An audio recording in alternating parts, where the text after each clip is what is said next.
Hello beautiful people and welcome to today's tutorial. So in today's video I'm going to be showing us how to go about the making of this beautiful top. We can see, yes, I'll be showing us how to go about the cutting and the sewing and how you can make it fit well like a glove, just like you see in this picture. Yes, so moving forward, I'm going to be making use of this cotton fabric. You need just 1 yard for this tutorial. Yes, so just 1 yard and your lining piece already indicated here.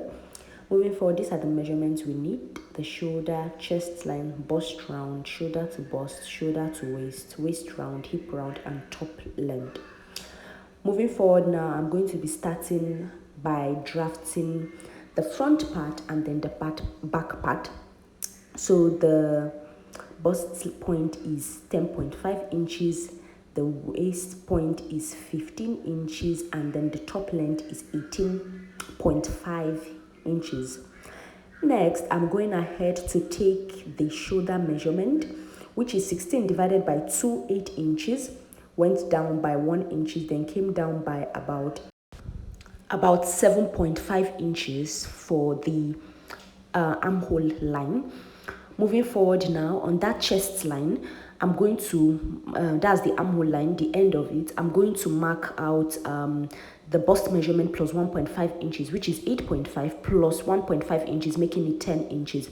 Then, using those 3 points, I'm now going to connect to give the armhole. Yes, so now moving forward, I'm going to go ahead and go down by 7.5 inches from the top of the fabric. That is going to be the new chest line. So this is going to be the new chest line, which is where our top is going to be starting from.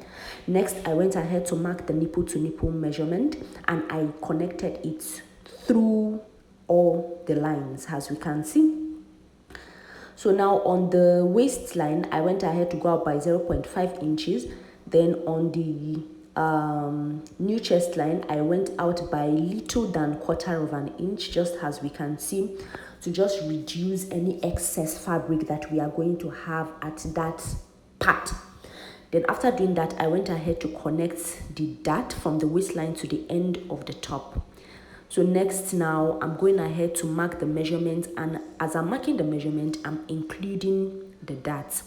So now to get a perfect fit for this top, I went ahead to mark the hip line, not like we are going to use the hip part. The top is not going to get there, but just to serve as a guide for where the end of the top is going to be.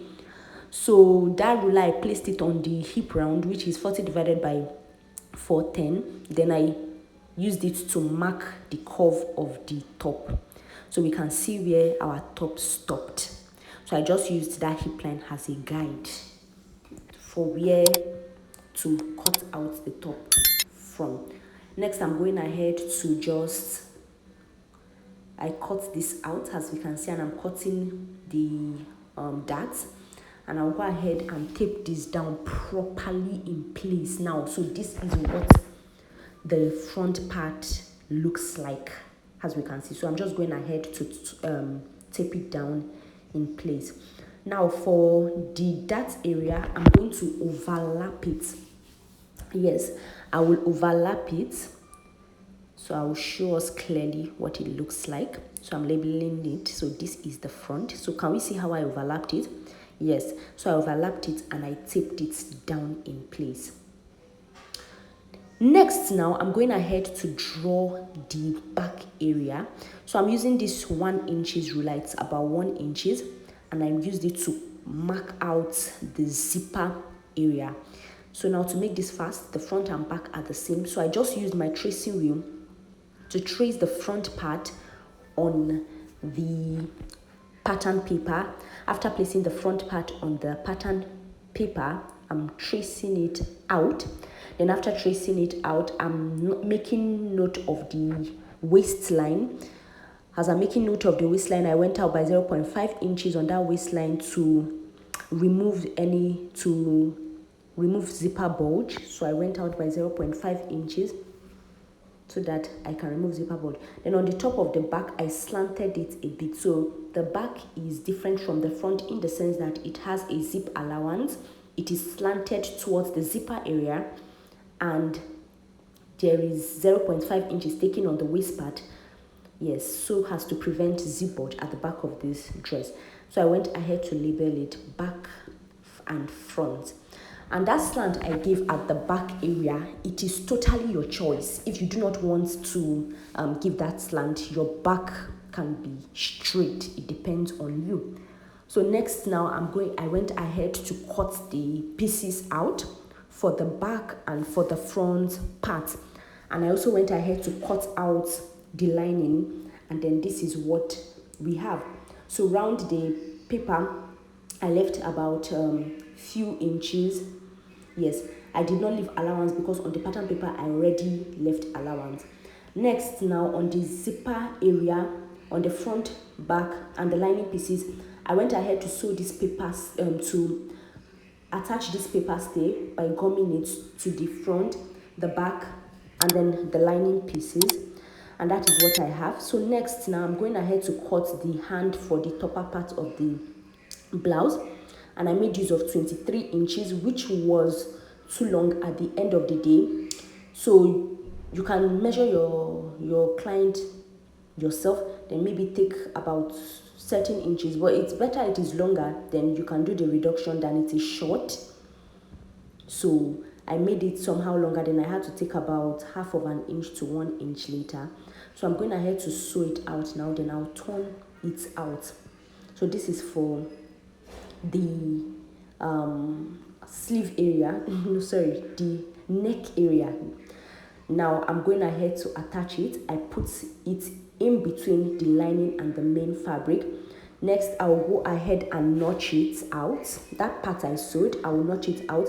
After notching, I'll now sew it towards the lining. I'll sew it towards the lining part.